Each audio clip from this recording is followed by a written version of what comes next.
Hi everyone, my name is Peter Mosmans and welcome to my course Approaching Automated Security Testing in DevSecOps. I am a former software developer and now a lead penetration tester and DevSecOps engineer working for multiple companies around the globe. Do you know what Shift Security Left is? DevSecOps? Or are you curious about automated security testing, what it is? Well, then this course is for you. You'll learn all about automated security testing.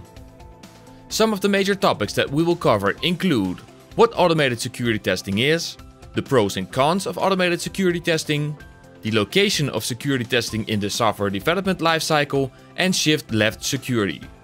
By the end of this course, you will know all about automated security testing and you will be able to tell whether it's something for your company. Before beginning the course, you should be a little bit familiar with software development lifecycles. But overall, this course is for anyone interested in automated security testing. I hope you'll join me on this journey to learn about automated security testing with the Approaching Automated Security Testing in DevSecOps course, here at Pluralsight.